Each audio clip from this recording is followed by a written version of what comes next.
Mesdames et messieurs, bonsoir. Il est 20h sur les antennes de la télé Futur Média. C'est parti pour le sommaire de cette édition. Le Sénégal perd un de ses plus illustres soldats. Le général Lamine Cissé s'en est allé à la veille de ses 80 ans. L'ancien SEBGA et ministre de l'Intérieur est décédé des suites d'une maladie. Ibrahima Kane, porté à la tête de la compagnie aérienne Air Sénégal International SA, il remplace à ce poste M. Philippe Bonne qui a été démis de ses fonctions. La communauté chrétienne célèbre le vendredi saint précédant le dimanche de Pâques. Les jeunes fidèles ont retracé la vie du Christ à travers le chemin de croix. Un reportage à suivre dans cette édition. Et puis les pêcheurs de Kayar, expulsés de la Mauritanie, haussent le ton. Ils ont tenu en sit-in pour alerter les autorités sur la situation qu'ils vivent depuis 2 ans. Et puis l'invité du 20h, il s'agit de Nicolas S. Jean. Il va nous parler au nom d'Africa Innovation, dont forum sur le tourisme, industrie créative et infrastructure au défi de la digitalisation et du développement durable. Ce sera en fin de journal. Voilà le sommaire de cette édition. Tout de suite, le développement.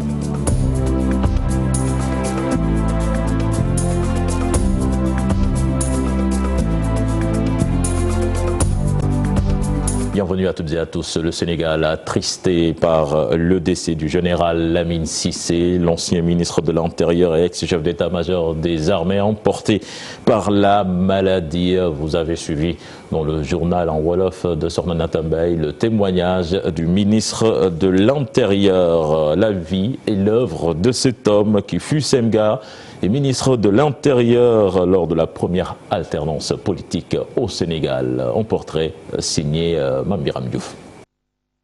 Il tire sa révérence à l'âge de 79 ans. Le général Lamine Cissé, dernier ministre de l'Intérieur du régime d'Abdou Diouf, avait organisé l'élection présidentielle de 2000. S'en suivait la première alternance politique du Sénégal. Signalé que le général Lamine Cissé fut le premier militaire à occuper ce poste de ministre de l'Intérieur. Ancien chef d'état-major général des armées, il a été aussi chef du bureau des Nations Unies en Afrique de l'Ouest. L'homme qui a succombé des suites d'une maladie ce vendredi est né en 1939 à Sokone, de la même promotion également que le général Mohamedou Lamine Keïta, ancien SEMGA. Il ne cessait de défendre son pays, la démocratie et les valeurs militaires. Sa dernière apparition publique, c'était à la veille de la présidentielle en tant qu'ancien ministre de l'Intérieur. Sa dernière apparition publique, c'était à la veille de la présidentielle en tant qu'ancien ministre de l'Intérieur. Il avait en compagnie. Sa dernière apparition publique, c'était à la veille de la présidentielle où, en tant qu'ancien ministre de l'Intérieur, il était en compagnie d'autres personnalités pour rencontrer le ministre de l'Intérieur à la demande de celui-ci pour partager leur expérience. Nous reviendrons dans nos prochaines éditions sur le décès du général Lamine Cissé. Nous allons à Kermassar où un bus Tata a tué un individu. Le drame a eu lieu à hauteur de la forêt classée de Mbao. Les pompiers ont déplacé le corps sans vie et la gendarmerie a ouvert une enquête. Une information de notre correspondant sur place, Salif Sow. Et puis cet accident sur la route de l'aéroport Léopold Sédar Senghor qui a fait 2 blessés graves, une pelle mécanique qui a heurté un bus Dakar Demdik. Les détails dans ce reportage signé Tchaba Aliba et Pape Sangone Mbaye. Une image spectaculaire. Une pelle mécanique entre en collision avec un bus de Dakar Demdik à hauteur de Léopold Sédar Senghor, causant 2 blessés graves, le chauffeur de la pelle et un passant. Alertés par les sapeurs-pompiers, portent secours aux victimes. Le chauffeur du bus Dakar Demdik raconte comment l'accident est survenu. La pelle mécanique m'a coupé avec la caisse. Et aussitôt, j'ai roulé vers les trottoirs et fait descendre les clients. Cette autre version donnée, cette fois-ci, par ce témoin. La voiture nous a trouvés sur place. En la voyant venir, on a couru, mais malheureusement, elle a heurté un de nous. Cet accident qui a causé 2 blessés et d'importants dégâts pose à nouveau la question sur la prévention routière pour plus de prudence sur les routes. Et puis plus de peur que de mal pour ce véhicule particulier qui a pris feu. C'était en début d'après-midi devant les grilles du palais présidentiel. Un couple algérien était à bord. On ne connaît pas encore les causes du sinistre. Et vous l'annoncez également dans les titres de cette édition, Ibrahima Kane est le nouveau directeur de Air Sénégal International SA. Il remplace à ce poste M. Philippe Beaune. Rappelons qu'Ibrahima Kane était jusque-là le directeur général du FONSIS. Autre aspect de l'actualité, cette réunion des membres de la commission d'enquête parlementaire sur l'affaire des 94 milliards du titre foncier 1451R. La commission va sûrement déterminer son agenda pour les auditions des personnes citées dans ce dossier, le directeur des domaines Mamour Diallo ainsi que d'autres personnes. Le député Ousmane Sonko, lui, avait dit qu'il ne comptait pas répondre à cette commission. Alassane Ba. Les choses sérieuses vont se préciser davantage. Les parlementaires membres de la commission d'enquête parlementaire sur l'affaire des 94 milliards du titre foncier 1451R. Une réunion ce vendredi. Les 9 députés qui composent cette commission vont sans doute démarrer bientôt les auditions. Qui sera entendu? Mamour Diallo, directeur des domaines, qui fait l'objet d'accusations de détournement de 94 milliards de francs CFA dans le cadre d'une transaction foncière portant sur un immeuble, sera sûrement convoqué, ainsi que d'autres personnes citées dans l'affaire. L'accusateur, lui, a très tôt averti ses collègues. Ousmane Sonko écarte toute idée de déférer à une convocation venant de cette commission. Pour le leader de PASTEF, une saisine de la justice exclut l'intervention de la commission d'enquête parlementaire. Sonko dit avoir déposé une plainte et écrit à l'IGE, Inspection générale d'État, et à l'OFNAC, Office national de lutte contre la fraude et la corruption.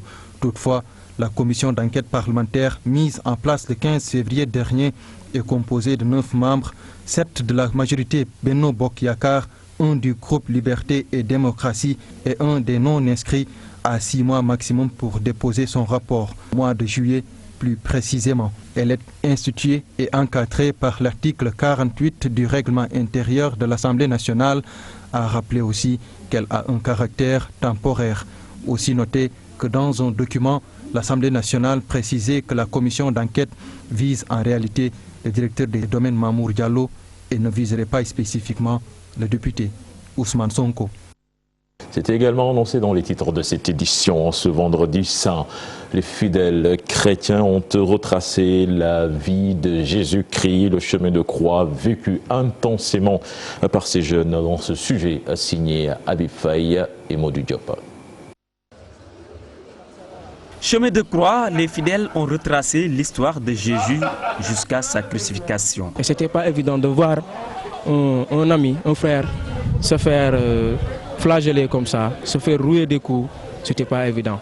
C'est juste émouvant, parce que c'est une crédibilité, c'est la crédibilité chrétienne, de la religion chrétienne, qu'on était censé démontrer à travers ce sketch. Et je trouve pas les mots pour définir ce que je ressens là. Formidable, il y avait beaucoup d'émotions, on a bien joué, voilà. Tous, émus, ont suivi avec émotion le film joué par les jeunes chrétiens de Notre-Dame des Anges.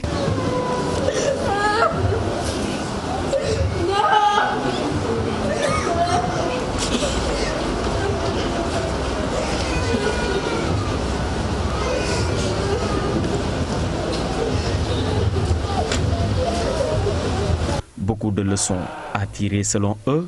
Que le Christ a donné sa vie pour nous, sans rien nous demander en échange. Lui, comme le disait tout à l'heure notre narrateur, qui avait le statut de roi, a tout accepté. L'humiliation, les mensonges, tout pour pouvoir glorifier le nom de Dieu en sa personne. Le pardon, le mot le plus présent. Ces jeunes comptent suivre les pas du Christ qui a subi des supplices pour le salut de l'humanité. Rien n'est impossible en fait. Il faut juste y croire et voilà, j'ai cru, je me suis débrouillé pas mal pour interpréter le rôle et je dirais que j'ai fait prier les gens en tout cas. À compter ce vendredi, l'église est en deuil jusqu'à le jour de sa résurrection, dimanche, jour de Pâques. À noter, dans toutes les églises du monde, les fidèles ont adoré le Christ. Habib Faye, qui dit Pâques au Sénégal, pense forcément au ngalar, ce plat fait à base de mil et de pâte d'arachide. Entre autres, au fil des années, sa préparation devient de plus en plus coûteuse et certains catholiques ont trouvé la solution, comme vous allez le voir dans ce reportage signé Fatou Bintou Conté et Diafaraba. Au Sénégal, le vendredi saint et jour de ngalar, ce plat fait à base de mil et de pâte d'arachide. Les fidèles chrétiens en préparent de très grandes quantités. Il y a une grande quantité. On a fait 3 peles de ngalar. Vous avez acheté combien de kilogrammes de mil? 60 kilos. Le sucre, il y a 50 kilos. La pâte d'arachide, on a acheté 3 sioux de 25 kilos. Toutes ces dépenses est l'œuvre d'une épargne annuelle pour pouvoir s'en sortir. Il y a trop de dépenses. Après avoir fini cette année-ci, on recommence à épargner pour attendre l'année prochaine pour recommencer la même chose. Et cette quantité de ngalar est surtout destinée aux voisins musulmans. La tabaski, on nous donne de la viande, on nous donne à manger. Là-bas, on ne prépare même pas à la maison pour le jour de la tabaski ou bien de la Korité aussi. C'est à cause de ça aussi. Nous aussi nous préparons du ngala pour le distribuer. Des voisins qui viennent prêter main forte pour la préparation. Je suis venue 2 jours avant la fête pour les besoins de la préparation du traditionnel ngalar. Chaque année, ils me réservent ma part, une bonne quantité d'ailleurs. Je suis lavandière, mais j'ai dû laisser toutes mes activités rien que pour ça. Ce sont des gens très sociables. Ce vendredi amène aussi la joie dans les familles musulmanes. Avec ce ngalar distribué partout, beaucoup, c'est sûr, ne vont pas toucher au repas de la journée. Bonne fête de Pâques à toutes et à tous. L'État et les boulangers, les meuniers ont trouvé en accord. Le prix de la farine boulangère passe de 17 500 à 16 800 francs CFA. Le président de l'Association des meuniers et industriels du Sénégal soutient que les meuniers étaient dans la légalité quand ils ont augmenté le prix du sac. Je vous propose de le suivre dans ce sujet signé Mamadou Lamine Diaye et Pape Sangoné Mbaye. La hausse du prix de la farine avait créé un tollé.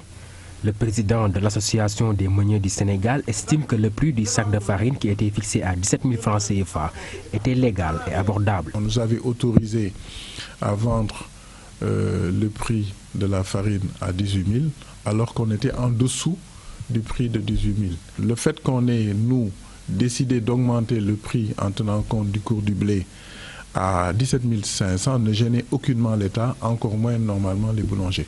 Le même blé déchargé à Abidjan coûte 18 000 francs hors taxe en Côte d'Ivoire.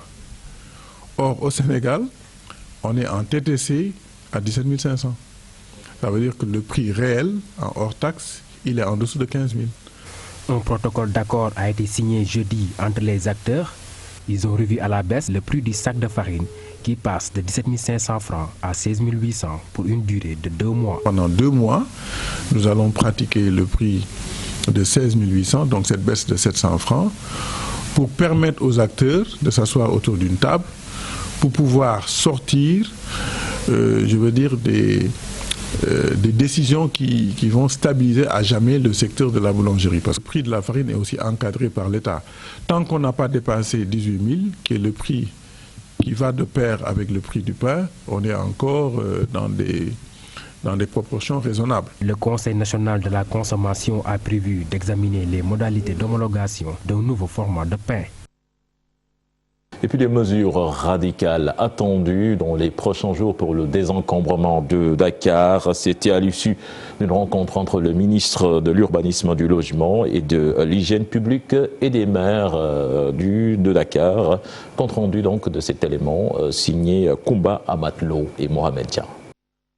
Déterminé à faire respecter la volonté du président de la République de désencombrer les artères de la ville de Dakar, le tout nouveau ministre de l'Urbanisme s'engage. L'objectif est de redonner à la capitale son lustre d'antan à l'image des grandes villes du monde. Il a été recréé la direction de l'encombrement, la direction de la lutte contre l'encombrement au niveau du ministère de l'Urbanisme, du Logement et de l'hygiène publique.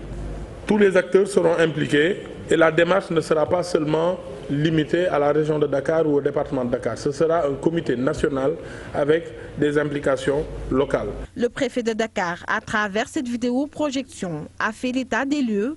Après ce diagnostic de l'autorité administrative, des mesures radicales sont annoncées pour faire le grand ménage. Une tournée nationale sera mise en place pour rencontrer les acteurs, voir les points ou les localités où vraiment ces problèmes sont les plus importants, mais aussi s'inspirer des modèles de réussite, puisqu'au Sénégal, il y a aussi des modèles de réussite en la matière. J'ai instruit M. le secrétaire général du ministère de préparer une rencontre dès mardi après-midi pour rencontrer les vendeurs de véhicules, échanger avec eux sur la question, voir les possibilités foncières qui permettraient de mettre sur pied des parcs automobiles, peut-être à l'entrée de Dakar, dans des zones disponibles, afin de libérer les espaces publics. Après Dakar, toutes les autres régions du Sénégal seront sillonnées afin de mettre fin à l'anarchie qui règne dans le pays.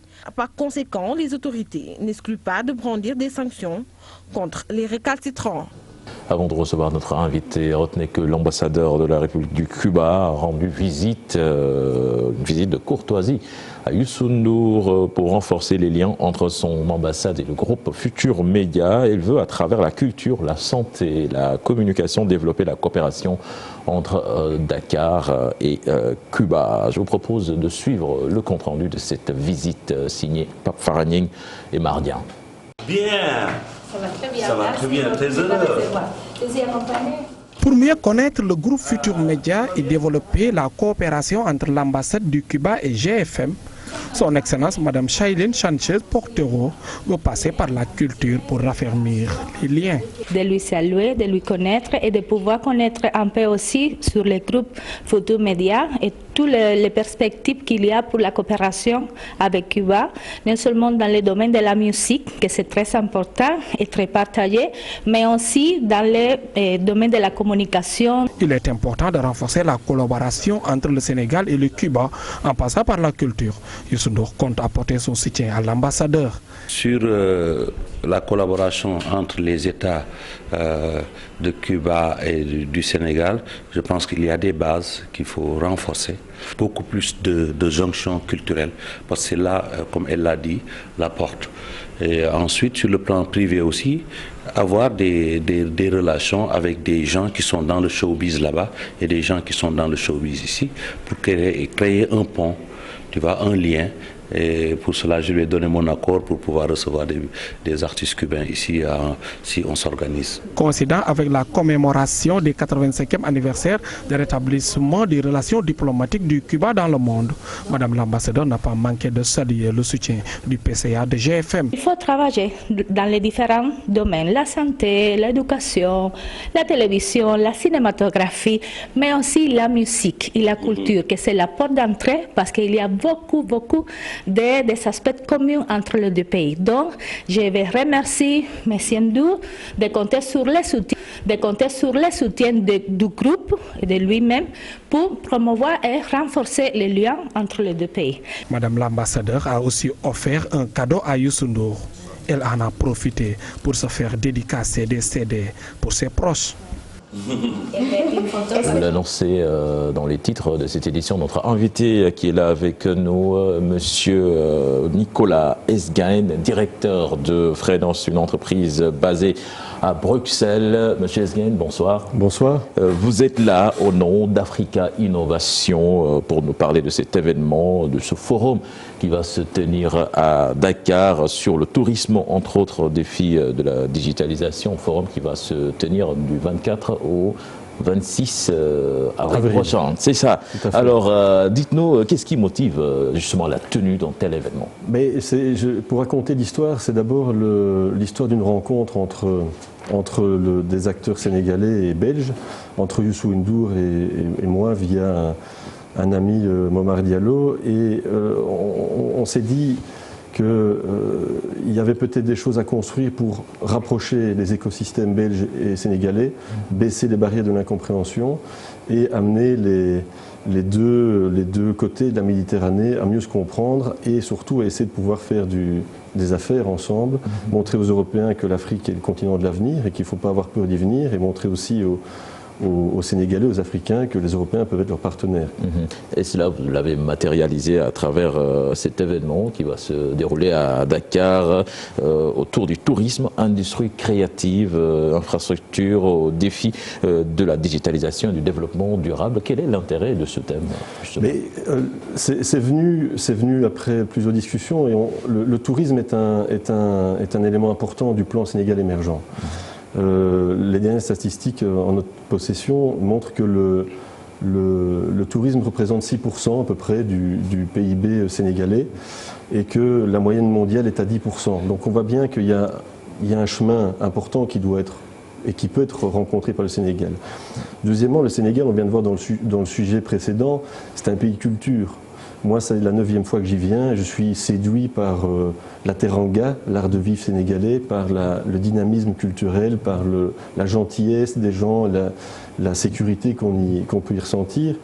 Et donc, il fallait trouver quelque chose qui parle à la fois aux Européens, à la fois aux Sénégalais, aux Dakarois. Et voilà, le thème du tourisme s'est imposé. Il rentre en plus dans les perspectives des 5 prochaines années. Et il y a un événement dans 2022, je crois, qui sont les Jeux Olympiques de la jeunesse, qui seront une merveilleuse occasion de démontrer tout le savoir-faire du pays dans l'accueil des touristes. Et justement, quand on voit le thème, on pense tout de suite au tourisme, digitalisation. Certainement, on se dit, on fait le rapprochement avec le e-tourisme.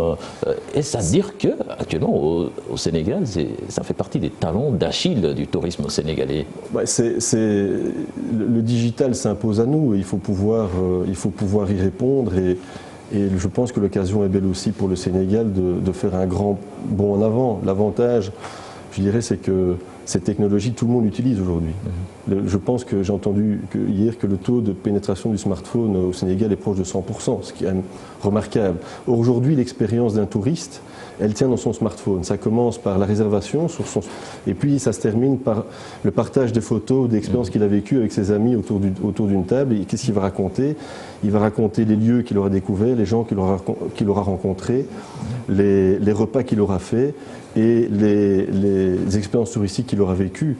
Donc le digital est indispensable, et on va le matérialiser par un événement en parallèle au Forum de Dakar, qui est un grand hackathon. Voilà.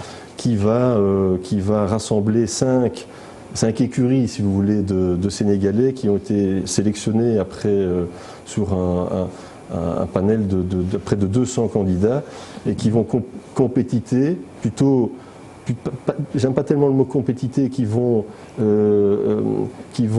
collaborer dans un processus d'émulation pour mettre au point un prototype d'une application qui sera ensuite, et ça c'est notre espoir, disponible dans un an à la veille de la prochaine Biennale de Dakar pour les touristes qui viendront à Dakar. Et surtout leur faire comprendre que ne pas être présent sur Internet pour un opérateur touristique revient pratiquement à ne plus exister. C'est évidemment indispensable. On voit bien que plein d'applications mondialement connues sont développées aujourd'hui. Je pense qu'il est vraiment nécessaire que le Dakar et que le Sénégal se positionnent aussi sur ce créneau. Voilà. Qu'est-ce qu'on peut attendre d'autre au sortir de ce forum de Dakar? Écoutez, on s'est fixé 3 objectifs. C'est d'essayer de laisser qu'un forum comme ça son utilité quand il peut laisser des éléments concrets. Donc le hackathon en est un. On pense pouvoir établir une feuille de route qui sera la synthèse des discussions qui ont lieu pendant ces 3 jours. Et puis, je pense déjà pouvoir annoncer qu'il y aura certainement entre 1 et 3 partenariats qui seront noués entre des acteurs de différents secteurs qui permettront, nous l'espérons, la concrétisation de bonnes relations d'affaires entre les différents partenaires. Voilà, le Sénégal se doit d'optimiser ses sites touristiques. On voit que de l'autre côté, les pays maghrébins, quand même, on avance considérable. Alors comment est-ce que le Sénégal peut essayer de réduire ce gap? Est-ce que c'est possible? Oui, c'est possible. Nous, le forum qu'on organise là, on l'a organisé dans un délai très court. Donc c'est bien la preuve que c'est possible. Après, je ne connais pas bien la situation des pays maghrébins. C'est vrai qu'ils sont très attractifs pour les Européens, mais moi qui viens au Sénégal depuis maintenant un an, je vois tous les atouts de votre pays, que je trouve magnifiques. Et il est urgent de les faire connaître aux Européens parce que je suis convaincu que quand ils y viendront, ils n'auront qu'une seule envie, c'est d'y revenir. Voilà, le programme, justement. Alors, le hackathon commence le 24 avril sur 3 lieux, et notamment un lieu très emblématique qui est le monument de la Renaissance africaine. Le forum sera inauguré le 24 au soir également à haut niveau. On attend, on espère avoir la présence du président de la République et puis d'autres, une délégation importante. Et puis à partir de jeudi, les travaux, on rentre dans le vif du sujet, les travaux commencent avec différentes sessions très intéressantes sur les industries créatives, un dialogue culturel entre le musée des civilisations noires de Dakar et le musée d'Afrique de Belgique, qui ont déjà un partenariat qui pourra se concrétiser. Et puis le 24, le vendredi, c'est la clôture des travaux avec la remise des prix pour le hackathon et l'agri-pitch, dont j'oublie de parler, mais qui est aussi un élément très intéressant qui mettra en avant des start-up dans le monde agricole. Voilà. Merci Monsieur Esguin et plein succès à votre événement. Merci pour l'invitation. Rappelons que c'est Youssou N'Dour Head Office qui organise dans le cadre d'un consortium appelé Africa Innovation, constitué de la société Phrenos et la société Dakar Company, basée à Bruxelles. Avant la fin de cette édition, retenez que la démission du président malien, du Premier ministre malien plutôt, qui est analysé ici par Babacar Justin Ndiaye, selon lui, Soumeylou Boubèye Maïga, a été sacrifié sous l'autel du rapprochement entre pouvoir et opposition au Mali. À ces explications au micro de Mohamed Lamine Ndiaye et Pape Sangoné Baye. Il a eu l'habileté, l'intelligence de prendre les devants et de démissionner. Parce qu'une motion de censure a été déposée et enclenchée par les députés, aussi bien de l'opposition que de la majorité. Donc il a compris qu'on voulait l'enlever. Il a facilité le travail au président Ibrahim Boubacar Keïta. Le Conseil de sécurité a donné un coup de semonce au gouvernement malien pour accélérer la mise en œuvre de l'accord d'Alger, qui implique le recrutement de 1000 Touaregs dans le gouvernement, plutôt dans l'armée, dans les institutions paramilitaires et militaires, et surtout la mise en place de ce qu'on appelle les administrations intérimaires, ce qui nécessite un bouleversement constitutionnel qui implique également une révision constitutionnelle. Et pour ça, il faut un consensus au Mali. Donc il y a un ensemble de facteurs qui ont créé, si vous voulez, des évolutions et provoqué, si vous voulez, le départ de ce Premier ministre qui a été sacrifié, si vous voulez, sur l'autel et de l'apaisement et du rapprochement entre l'opposition et le président Ibrahim Boubacar Keïta dans la perspective d'un consensus nécessaire pour l'application de l'accord d'Alger. C'était le dernier élément de ce journal. Prochain rendez-vous pour l'information, ce sera à 0h avec le tout en images. Excellente suite de programme en compagnie de la Télé Futurs Médias. Au revoir.